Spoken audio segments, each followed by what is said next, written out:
Am I the a-hole for not wanting to raise my new sibling?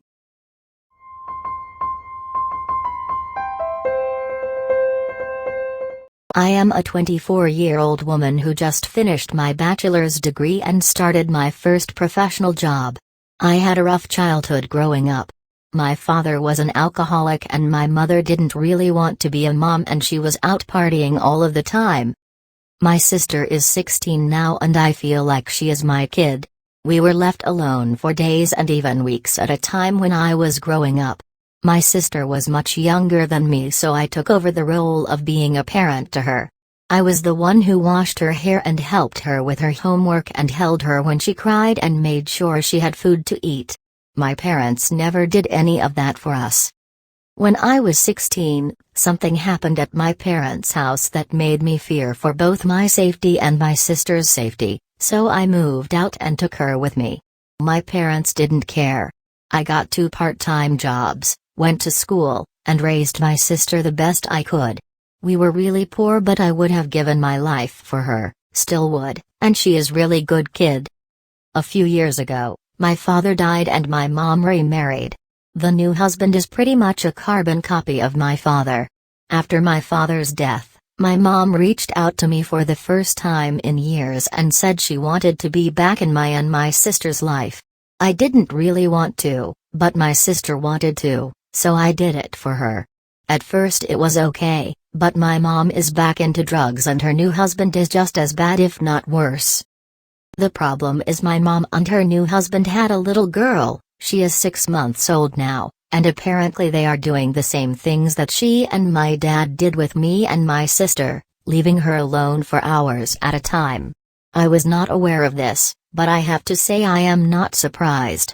Another relative reported her to CPS and now they need to find a temporary home for my half-sister or she is going to be put in foster care. My mom suggested me, but I said I didn't want to raise another one of her kids. I understand that she is my half-sister, but I have pretty much raised myself and my sister and I am just tired. I am finally looking at a future where my sister will be going to college in 2 years and I will finally have a life of my own. I have sacrificed so much for my sister and I don't regret that at all, but I just want to have a life where I can be lazy for a bit if I want and I can focus on just myself, instead of constantly caring for another human being. I've never had that chance before.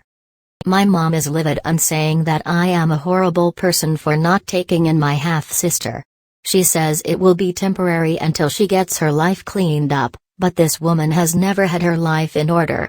I know if I take my half-sister, I will be raising yet another child and I won't have a chance to live a life of my own until I'm over 40. I do feel awful about my half-sister ending up in foster care, and I do want to be a part of her life. I just don't want to be a parent to her. Am I the a-hole for saying no? I did try to shelter my other sister as much as possible about what was going on in our home. She was 7.5 when we moved out, so she doesn't remember a lot about what happened, and we weren't in contact with our mother until 2019, so I just kind of brushed off her questions and said that our parents weren't mentally well and I thought we would be better on our own. I was really hopeful that things had changed, but I still kept a really close eye on what kind of contact I allowed them to have. I have supervised every in-person interaction they've had, for example. I did talk to her tonight and gave her the whole truth, and while she was upset to learn it, she definitely understands a lot more about what happened and why we're not going to have contact with our mother anymore. As for the relative who reported her to CPS, she is not in the position to take on a baby due to a chronic health condition that is growing progressively worse. I love how she calls you horrible when she's the one not fit to be a parent. This pretty much sums up her relationship with me for most of my life. She never takes responsibility for anything and it seriously drives me crazy. I've tried to shield my sister as much as I could from this mess, to the point that I omitted a lot of things that happened, and she can't remember, since she was little when I moved out and took her with me, but we've sat down for a long talk and I think she understands now why I was reluctant to get back in contact with our mother. I know she's upset about the situation, but I think she finally sees why I went no contact for years and why it's a good idea to go back to that from now on. Maybe someday our mother will get her act together. I doubt it, but until then, no contact is the best and healthiest option. Han, there are systems in place for this very reason. This is not your burden to carry.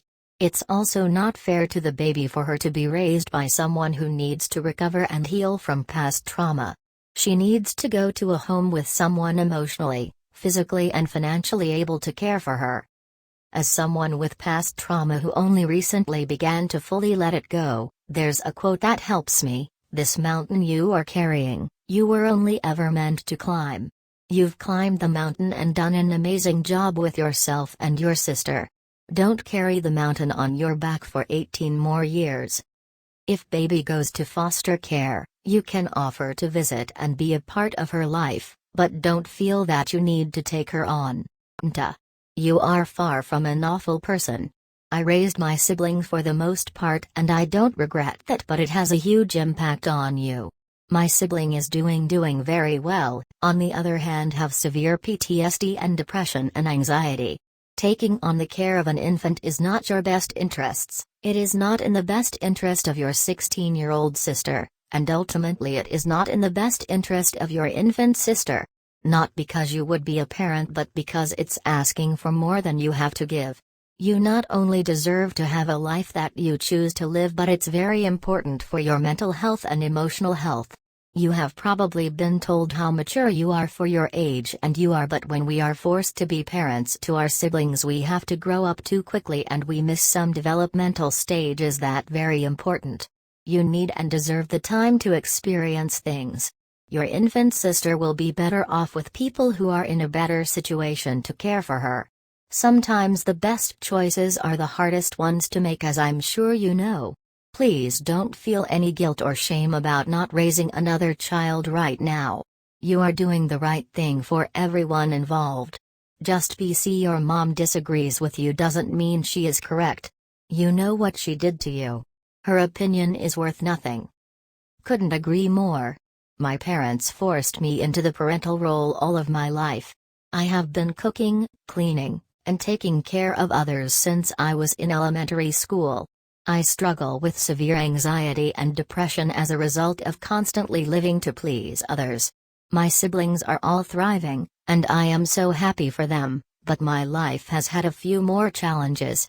A few years ago, my late husband got sick with cancer at 25 and I spent his last few years taking care of him while still working and caring for our infant son. I am now a single widowed mother and feel like the crux of my life is still focused on others. I have a very difficult time separating from that caregiver identity that was so intensely burned into my soul. Therapy has taught me that I need to start forcing myself to do things solely for me. It's tough being a single mom, but I am doing the best I can. So, focusing on yourself and your mental health is never selfish. I don't know why society leads us to believe it is. You have done an incredible thing for your younger sister, but now is the time you need to choose you. You do what you need to do for you, heart. If you're looking at therapists, I really like BetterHelp. I knew it would take me a while to find a good fit based on past experience. It was nice to just be able to jump between them until I found one that clicked instead of having to find a new therapist nearby and deal with a wait list and to have to plan for transportation times and all. My current therapist is across the country from me. Also, you don't really need to feel awkward about switching people because it's all done through the system, and you don't even need to talk to your current therapist about why you're changing if you don't want to. I think they have some flex price plans too, and at the very least you can get a month free with a code from basically any podcast. I'm not sponsored, just a satisfied customer. You have shown amazing maturity and sisterly love. You have a right to just be young yourself and put yourself first for a change. If the whole custody situation is really going to be temporary, then it shouldn't matter who the baby is with. Don't let your mother guilt trip you into cleaning up after her. Let her face the reality of her lack of parental care. I think she just wants you to take her other daughter to make herself feel less guilty. Perhaps someone in your stepdad's family can take the baby? You have been so strong for your sister, now you need to be strong for yourself. I wish you all the best. You are a good person.